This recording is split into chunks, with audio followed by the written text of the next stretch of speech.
ब्रह्माकुमारीज मुदखेड येथे मराठी पत्रकार दिनानिमित्त पत्रकारांचा सन्मान आणि सत्कार कार्यक्रम घेण्यात आला।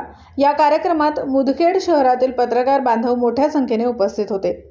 ब्रह्माकुमारीज मुदखेड संचालिका पूजा दीदी यांनी सर्व पत्रकारांना संबोधित करत असताना सांगत होते की पत्रकारिता हे लोकशाहीचा चौथा आधारस्तंभ असून ते जनतेचे डोळे आणि कान असतात। समाजात जागरूकता, स्वस्थ वातावरण आणि शांतता राखण्याचे महत्त्वपूर्ण कार्य पत्रकार करत असतात। पत्रकारांची सर्वात मोठी शक्ती कलम आहे, जी कलम कधी थांबली नाही पाहिजे व अडकली नाही पाहिजे, तसेच भटकली पण नाही पाहिजे। अशा प्रेरणादायी मार्गदर्शनातून सर्व पत्रकारांना पूजा दीदी यांनी केले प्रेरित।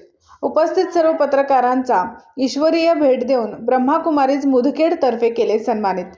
या कार्यक्रमात मुदखेड येथील पत्रकार संघाचे तालुकाध्यक्ष सिद्धार्थ चौंदते, शहराध्यक्ष अतिक अहमद, हैदराबाद ॲडव्होकेट रईसभाई, प्रतिष्ठित पत्रकार संतोष गाढे पाटील, ईश्वर पिन्नलवार, अजगर हुसेन, अब्दुल रजाक, धम्मदीप कांबळे, जब्बार भाई, संपादक शेख इरफान, साहेबराव गागलवाड, अमोल टेकले इत्यादी पत्रकार मोठ्या संख्येने उपस्थित होते।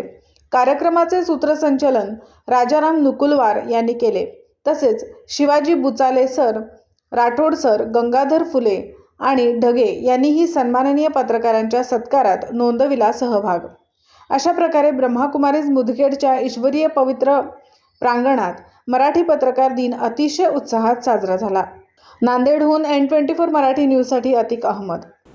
दिवसभरातील घडामोडींचा आढावा घेण्यासाठी पाहत रहा N24 मराठी न्यूज चॅनल।